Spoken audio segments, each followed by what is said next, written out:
வாழ்க வையகம், வாழ்க வையகம், வாழ்க வளர்த்தல். குரு வாழ்க, குருவே துணை.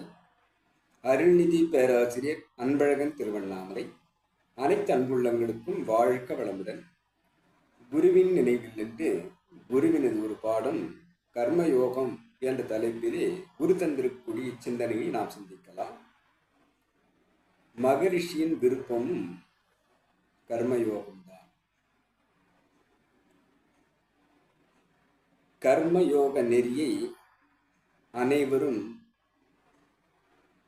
கொண்டு சேர்க்க வேண்டும் என்பது நம்முடைய மகரிஷியினுடைய எண்ணமாக இருக்கிறது.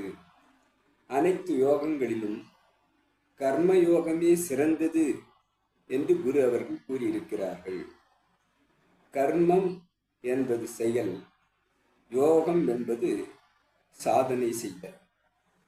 செயலை மாற்றுவது இல்லை, செய்பவரின் மனோபலத்தை கூட்டுவது என்று குரு கூறுகிறார்.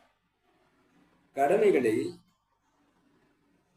செய்யாமல் இருப்பதால் பாவம் நமக்கு ஏற்படும். செயலை செய்தே பலனை பெற வேண்டும். பிறரிடம் கையேந்தக்கூடாது. செயல்கள் அனைத்தையும் நாம் தான் செய்ய வேண்டும். கடமைகளை செவ்வனே செய்ய திறமையை கூட்டிக் கொள்வது கர்மயோக நெறியாகும்.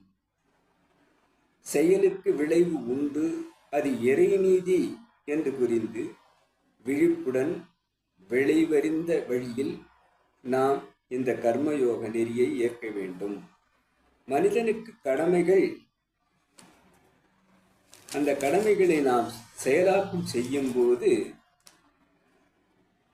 ஆற்ற வேண்டியது எவ்வாறு என்பதை குறிப்பிடுகிறார். விருப்பத்தோடு கடமைகளை ஆற்ற வேண்டும், அன்போடு கடமைகளை ஆற்ற வேண்டும், இன்முகத்தோடு கடமைகளை ஆற்ற வேண்டும், எதிர்பார்ப்பின்றி கடமைகளை ஆற்ற வேண்டும், கர்வமின்றி கடமைகளை நாம் ஆற்ற வேண்டும். பிறர் உரிமை நலம் காத்து கடமையை நாம் செய்ய வேண்டும். மற்றவர்கள் இறைவனுக்காக இந்த கடமைகளை நாம் செய்பவர்களாக நம்மை மாற்றிக்கொள்ள வேண்டும். எது ஒன்றையும் சம மனநிலையில் ஏற்றல் நமக்கு இருக்க வேண்டும். லாபமோ நஷ்டமோ இன்பமோ துன்பமோ இறை நீதியின்படி சரியாக உள்ளதாக நாம் ஏற்பதாக இருக்க வேண்டும். ஐம்பெரும் கடமைகளான தான், குடும்பம், சுற்றம், ஊர், உலகூர் காற்றும் கடமை முறையே. ஒன்றினால் கெடாமல் பார் மற்று என்று குரு அவர்கள் கூறியிருப்பதை நாம் சிந்திக்கலாம். ஒவ்வொரு மனிதனுக்கும் ஐம்பெரும் கடமைகள் இருக்கிறது. தன்னுடைய கடமை தான், குடும்பக் கடமை, உறவினருடைய கடமை, ஊர்க்கடமை, உலகக் கடமை என்று ஒவ்வொரு மனிதனும் ஐம்பெரும் கடமைக்கு ஆட்பட்டவன்தான். கடமை என்பது தனக்கும் பிறருக்கும் உரியது. ஆகவே கடமையை செய்திடு, காலத்தில் செய்திடு, உனக்கும் இனியதாம், உலகக்கும் நல்லதாம் என்று குறிப்பிடுவார். இறை அருளின் கொடை நமக்கு நிலம், நீர், வெப்பம், காற்று, ஆகாசம் என்று சொல்லக்கூடிய ஐம்பூதங்களை, ஐந்து பௌதிகங்களை இறையாற்றலே நமக்கு கொடையாக தந்திருக்கிறது. மனிதகுலம் இதை கொண்டு உழைப்பின் மூலம் சமுதாயத்திற்கு உணவு, உடை, உறைவிடம், கல்வி, வாழ்க்கை வசதிகள் அனைத்து கொடைகளையும் அனைவருக்கும் ஏற்படுத்தி கொடுத்து கொண்டே இருக்கிறது. இந்த கடமைகள் சமுதாய கடமைகளாக உலக மக்கள் ஏற்கிறார்கள் என்று பார்க்கிறோம். அவ்வாறு ஏற்கும் அந்த கடமைகள் சமுதாயத்திற்கு நாம் திருப்பி செலுத்துவதாக நமது கடமைகளை செவ்வனே நாம் நிறைவேற்ற வேண்டும். அறநெறியில் நின்று வாழ்தல் நமக்கு முக்கியம். ஒழுக்கம், கடமை கடமை, ஈகை என்பதாக நாம் கைக்கொண்டு அந்த அறநெறியில் நின்று மன தூய்மை,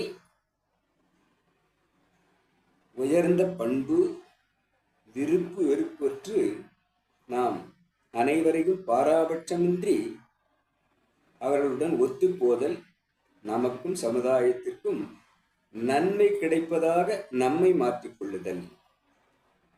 கடமை அறம் என்னும் கர்மயோகம் வெற்றி பெற வேண்டும் என்று சொன்னால் ஒவ்வொரு மனிதனுக்கும் தியானம் அவசியமாகிறது.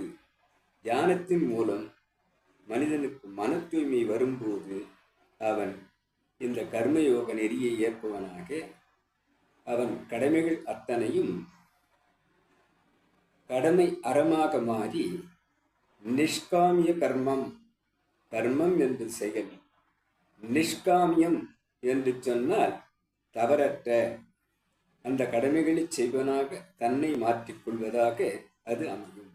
ஆக கடமை அறம் என்று சொல்லக்கூடிய இந்த கர்மயோகத்தை அனைவரும் ஏற்று செய்வதுதான் மகரிஷியின் விருப்பமாக இருக்கிறது. கர்மயோகம் என்று சொல்லும் கடமை அறத்தை நாம் ஏற்போம். கர்மயோகம் என்பது வடமொழி, கடமை அறம் என்பது தமிழாகிறது. ஆக இந்த கடமை அறத்தில் குரு அவர்கள் காட்டிய இந்த நெறியை பின்பற்றி வாழ்விலே வெற்றி, மகிழ்ச்சி, மனநிறைவு கொள்வோம் என்று சொல்லி இச்சிந்தனையை இந்த அளவிலே நிறைவு செய்கிறேன். அனைத்து அன்புள்ளங்களுக்கும் நன்றி. இதுகாரும் என்னுள் விளக்கத்தை ஏற்படுத்திய இறைநிலைக்கும் வழிகாட்டி கொண்டிருக்கக்கூடிய எனது குருவிற்கும் நன்றி. வாழ்க வளமுடன் என வாழ்த்து நிறைவு செய்கிறேன். வாழ்க வளமுடன்.